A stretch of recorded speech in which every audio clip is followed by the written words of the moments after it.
बिस्मिल्लाहिर्रहमानिर्रहीम। अस्सलाम वालेकुम dear students, how are you.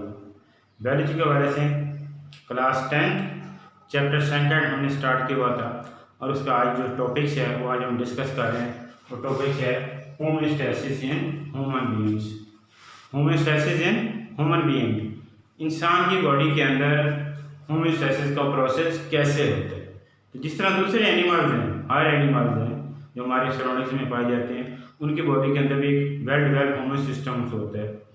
तो इसी तरह इंसान की बॉडी के अंदर भी एक वेल डेवलप्ड होमोस्टैसिस सिस्टम है to maintain the internal conditions of the body at equilibrium state.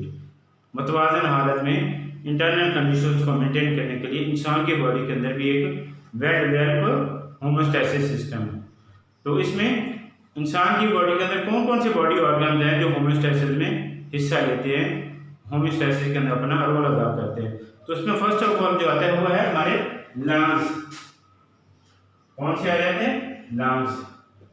हमारी बॉडी के अंदर जो लंग्स है ये होमोस्टैसिस के अंदर रोल अदा करते हैं। लंग्स किस तरह रोल अदा करते हैं कि हमारी बॉडी के अंदर जो कार्बन डाइऑक्साइड की कंसंट्रेशन है जो सेलुलर रेस्पिरेशन में बनती है, कार्बन डाइऑक्साइड की मिकदार जो हमारी बॉडी के अंदर सेलुलर रेस्पिरेशन के दौरान बनती है, उसको बॉडी से बाहर निकालना।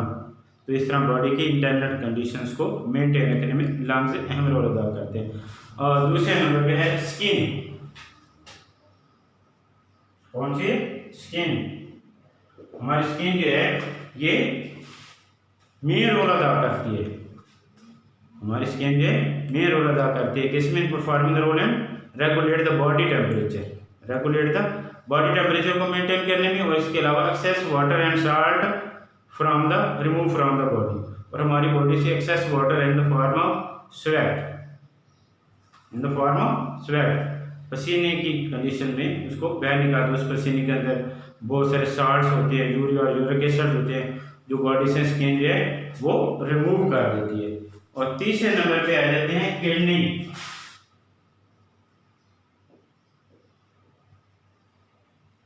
किडनी के गुर्दे हमारे पे स्कैन किसको करती है? Regulator the body temperature, regulating the body temperature.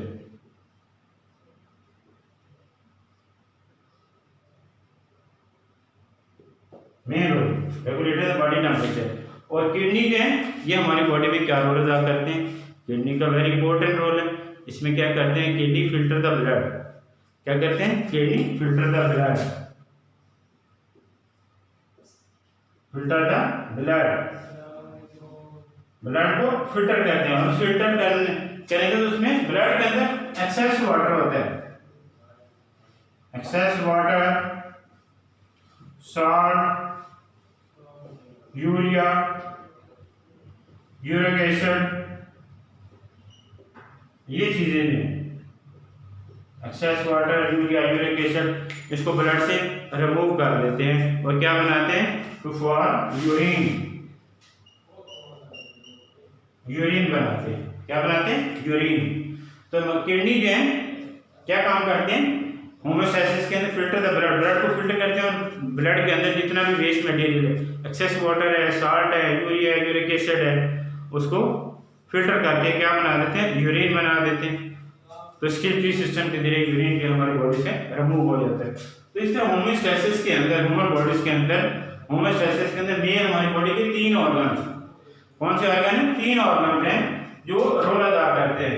Number 1 में लंग्स है, कार्बन डाइऑक्साइड की मिकदार को बॉडी से बाहर निकालते हैं।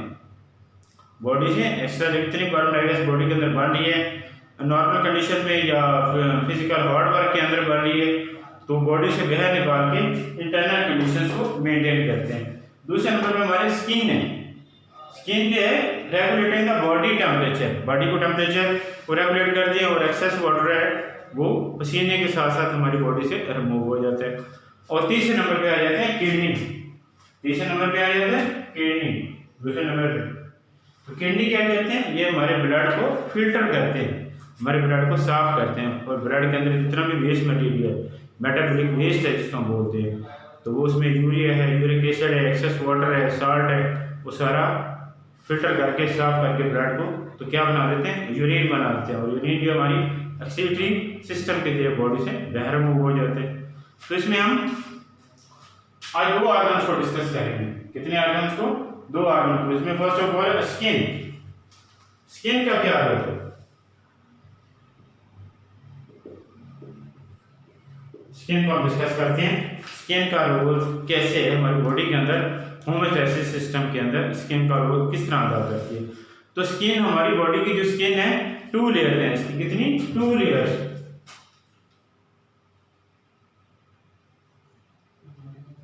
ठीक है, outer protective layer. Outer protective layer क्या है, एपिडर्मिस। एपिडर्मिस ये लेयर होती है। 2 लेयर होती है हमारी स्किन के ऊपर। तो उसमें सबसे जो आउटर लेयर है वो कौन सी है, outer protective layer epidermis. Epidermis होती है, और इसमें ब्लड वेसल, नाड़, ब्लड वेसल इसमें मौजूद नहीं होते, नॉट प्रेजेंट। इसमें ब्लड वेसल मौजूद नहीं होते। ये तो है पहली लेयर। और दूसरी लेयर कौन सी है, डर्मस। एपिडर्मिस के नीचे दूसरी लेयर होती है डर्मस। एपिडर्मिस के नीचे दूसरी सेकंड लेयर होती है, वो कौन सी होती है, डर्मस। इस डर्मस के अंदर ब्लड वेसल भी होते हैं।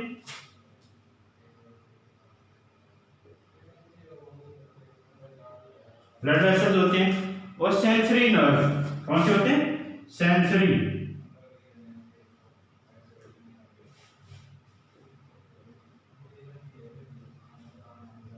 सेंसरी नर्व है जो हमारे सेंस, स्किन के अंदर जो हमारी कोई चीज भी टच होती है हमें फौरन उसका पता चलता है। तो सेंसरी नर्व एंड हो रहे हैं इसके ऊपर, इसके ऊपर डर्मस के ऊपर ब्लड वेसल भी मौजूद होते हैं, और सेंसरी नर्व्स की यहाँ एंडिंग हो रही है। और इसके साथ क्या होते हैं, हेयर्स, स्वेट ग्लैंड, पसीने एंड ऑयल ग्लैंड होते हैं, पसीने वाले और ऑयल। देखो पसीने के साथ साथ हमारे पसीने के अंदर ऑयल भी थोड़ा सा महसूस हो रहा है, तो ये। और इसके साथ साथ क्या होते हैं, फैट सेल। कौन से cell, fat cell. Fat cell मौजूद होती है।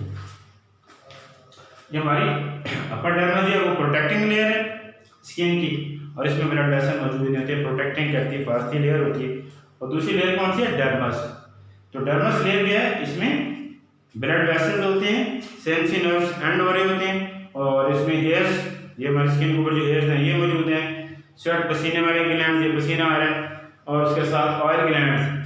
तो हमारी बॉडी के अंदर से ऑयल भी, ऑयली स्किन भी होती है बहुत सारे लोगों की, तो ड्राई स्किन भी होती है, तो उसमें ऑयल ग्लैंड। और ये गर्मियों के मौसम के अंदर स्वेट ग्लैंड और ऑयल ग्लैंड ज़्यादा एक्टिव होते हैं। सर्दियों में लो टेम्परेचर के ऊपर ये इनएक्टिव हो जाते हैं, तो अक्सर बंद हो जाते हैं, फिर पसीना वगैरह नहीं आता। जब हार्ड वर्क करें तो फिर थोड़ा बहुत पसीना आता है। और इसके साथ फैट सेल होते हैं, कौन से होते हैं, फैट सेल होते हैं। तो इस तरह ये इसकी तो थोड़ा सा हमने स्ट्रक्चर डिस्कस किया, किसका, स्किन का। तो इसमें आउटर लेयर और इनर लेयर, बाहर वाले द्वार प्रोटेक्टिंग लेयर था, और इनर वो उसके अंदर ब्लड वेसल ये चीजें होती हैं। अब इसका परफॉर्मेंस कैसे है, किस तरह ये रोल अदा करती है स्किन, किस तरह परफॉर्मेंस देती है, इसका रोल कैसे है, किस तरह हमारी स्किन के बॉडी को टेम्परेचर को हमने डिस्कस किया ना, बॉडी हमारी बॉडी के टेम्परेचर को मेंटेन करती है। तो किस तरह ये हमारी बॉडी के टेम्परेचर को मेंटेन करती है, तो इसकी जो रेगुलेटिंग करती है बॉडी के टेम्परेचर को। तो इसमें क्या होता है कि जो डर्मस है इसके अंदर फैट सेल होते हैं, ये भी हमने डिस्कस किया। तो इसमें फैट सेल होते हैं, fat cell in the inner layer, in the inner layer of dermis. Fat cell in the inner layer of the dermis. तो इसमें तो ये थिन लेयर बनाते हैं, क्या बनाते हैं, थिन। फैट सेल क्या बनाते हैं, थिन लेयर बनाते हैं। थिन लेयर किसकी, of the insulating the body, insulating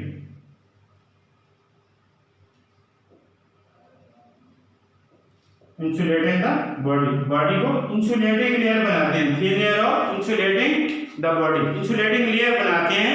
ये जो फैट सेल है डर्मस के अंदर मौजूद होते हैं, तो एक बारीक सी लेयर बनाते हैं किसकी, इंसुलेटिंग लेयर की, तो जिससे बॉडी की जो है, बॉडी का टेम्परेचर जो है वो इंसुलेट करते हैं। कंडक्टर होता है कि इंसुलेट होता है, तो बॉडी के टेम्परेचर को बाहर नहीं आने देते, बॉडी के टेम्परेचर को क्या कर लेते हैं, रोक लेते हैं, इंसुलेट करते हैं, बाहर नहीं आने देते। तो इस तरह बॉडी का जो टेम्परेचर है उसको मेंटेन करने में ये सेल जो है रोल अदा करते हैं। तो अगर आपने देखो नहा के आए और कमरे के अंदर पंखा चल रहा हो तो फौरन हमें सर्दी लगने लग जाती है और हमारी स्किन के जो बाल हैं वो बिल्कुल सीधे खड़े हो जाते हैं। हमारी स्किन के जो बाल हैं, ये वाले स्किन वाले बाल हैं, सीधे खड़े हो जाते हैं और फिर हमें थोड़ी सी सर्दी लगती है। तो उसमें क्या होता है, उसको बोलते हैं गोज बम्प्स। तो इसमें होता क्या है, गोज बम्प्स में क्या होते हैं कि contraction of the small muscle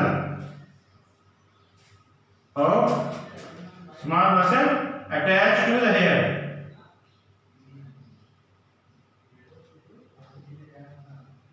form goes bumps, ठीक है, गोज बम्प बनाती है। क्या बनाती है इसे, इंसुलेटिंग ब्लैंकेट ऑफ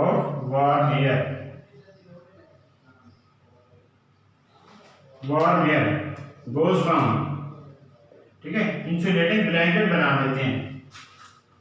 कैसे, जैसा कि मैंने आपको बताया कि जब हम नहा के कमरे के अंदर आते हैं तो पंखा चल रहा होता है, तो पंखा चल रहा तो फौरन हमें ठंड लगना शुरू हो जाती है। तो उसमें क्या होता है कि हमारी स्किन के जो बाल हैं, तो इसके साथ जो मसल अटैच होते हैं, स्मॉल मसल अटैच होते हैं हमारी हेयर्स के साथ, एक होता है कंटैक्ट होते हैं तो बाल बिल्कुल सीधे खड़े हो जाते हैं, और ऐसे सीधे बिल्कुल खड़े हो जाते हैं, तो फिर हमें थोड़ा सा सर्दी लगने लग जाती है। तो उसमें ये कॉन्टैक्ट होके एक लेयर बनाते हैं, इंसुलेटिंग ब्लैंकेट, जिसको हम गोज बम्प कहते हैं, यानी बालों को सीधे खड़े, तो वो बोलते हैं गोज बम्प। तो इसमें इंसुलेटिंग ब्लैंकेट यानी बॉडी के टेम्परेचर को रोकने के लिए, जैसे हम सर्दियों में ब्लैंकेट यूज करते हैं अपनी सर्दी को रोकने के लिए, और वार्म एयर, गर्म हवा का एक लेयर बन जाती है, जिससे हमारी बॉडी की जो हीट है वो बाहर नहीं जाती। अगर इस तरह हमारी बॉडी की हीट बाहर निकलने जाती तो फौरन हमें बुखार होने के चांसेस होते हैं। तो इस तरह छोटे बच्चों में अक्सर ही हो जाता है, या बुढ़ापे में, यंग एज में प्रॉब्लम थोड़ा सा कम होता है, बॉडी के अंदर रेजिस्टेंस पावर बहुत हाई डेवलप होती है। तो इस तरह जो है स्किन का रोल है, किस तरह काम करते हैं, फैट सेल की जो डर्मस के अंदर एक बारीक सी लेयर बन जाती है, इंसुलेटिंग द बॉडी के अंदर इंसुलेटिंग का वो काम करते हैं, यानी बॉडी की हीट को बाहर नहीं जाने देती। तो इस तरह हमारी स्किन के जो बॉल है वो उसके साथ जो मसल अटैच है, स्मॉल मसल, वो कंटैक्ट होते हैं और बाल में सीधे खड़े हो जाते हैं। तो क्या बनाते हैं, इंसुलेटिंग ब्लैंकेट, छोटा सा ब्लैंकेट बनाते हैं जिससे बॉडी की हीट को बाहर खारिज नहीं होने देते। तो ये जो है बॉडी के टेम्परेचर को, इंटरनल टेम्परेचर को मेंटेन। और इस तरह दूसरा सिमिलरली इफेक्ट द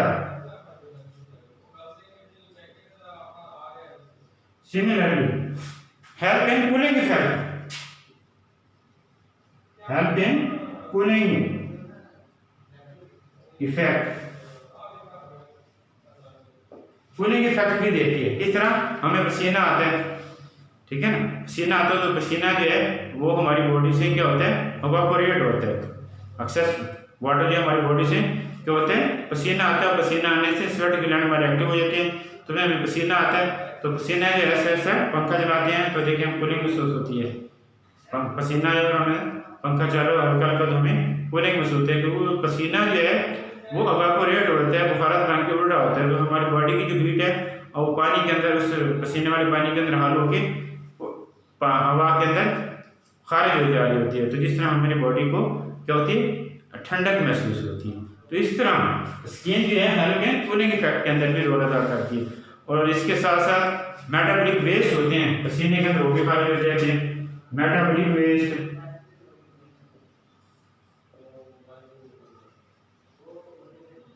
ठीक है। मेटाबॉलिक वेस्ट जो है वो हमारी पसीने के जरिए उसमें एक्सेस वाटर है, यूरिया, यूरिक एसिड और साल्ट, मुख्तलिफ साल्ट हैं, ये भी पसीने के साथ हमारी बॉडी से खारिज हो जाते हैं और ये इस तरह हमारी बॉडी के अंदर होमोस्टैसिस के अंदर एक बेहतरीन रोल अदा करती है। पहले नंबर पे तो स्किन जो है इसकी दो लेयर्स हैं, एपिडर्मिस और डर्मिस। डर्मिस के अंदर ब्लड वेसल वगैरह जो बाकी ब्लड के और हेयर स्वेट ग्लैंड वगैरह और फैट सेल मौजूद थे। तो इसका रोल है बॉडी के इंटरनल टेम्परेचर को बाहर आने से भी रोकती है और उसके साथ साथ कूलिंग इफेक्ट, पसीना आता है और हमें वापोरेशन होती है और हमें कूलिंग फील होती है, ठंडक महसूस होती है। और इसके साथ हमारी बॉडी के जो मेटाबॉलिक वेस्ट हैं जिसको नाइट्रोजनियस वेस्ट भी बोलते हैं, उसमें एक्सेस वाटर होता है, साल्ट, यूरिया, यूरिक एसिड, ये भी पसीने के साथ बॉडी से रिमूव हो जाते हैं। तो इस तरह स्किन जो है हमारी बॉडीज के अंदर होमोस्टैसिस प्रोसेस के अंदर एक अहम रोल अदा करती है।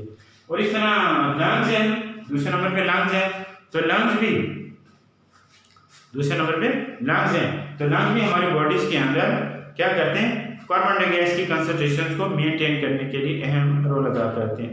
तो कार्बन डाइऑक्साइड जो पैदा होते हैं, हमने प्रीवियस चैप्टर के अंदर भी इसको काफ़ी डिटेल से हम डिस्कस किया कि सेलुलर रेस्पिरेशन के दौरान कार्बन डाइऑक्साइड पैदा होती है। जब ग्लूकोज का मॉलिक्यूल टूटता है ऑक्सीजन के साथ मिलकर ऑक्सीडेशन रिडक्शन रिएक्शन होते हैं, तो ग्लूकोज का मॉलिक्यूल टूट जाता है और कार्बन डाइऑक्साइड पैदा होती है। तो कार्बन डाइऑक्साइड जो है वो फिर हर सेल के अंदर ये प्रोसेस होता है। तो सेल के अंदर से ये कार्बन डाइऑक्साइड ब्लड टिश्यूज के फ्लूइड के अंदर आ जाती है, फ्लूइड्स टिश्यू फ्लूइड से फिर ब्लड में शामिल होते हैं और ब्लड जो इसको वापस हार्ट में लेके आता है और हार्ट जो है इसको लंग्स के अंदर भेज देता है। तो लंग्स के अंदर एल्वोलाई के अंदर गैसों की एक्सचेंज होती है, ब्रीथिंग प्रोसेस होता है, गैसों की एक्सचेंज होती है।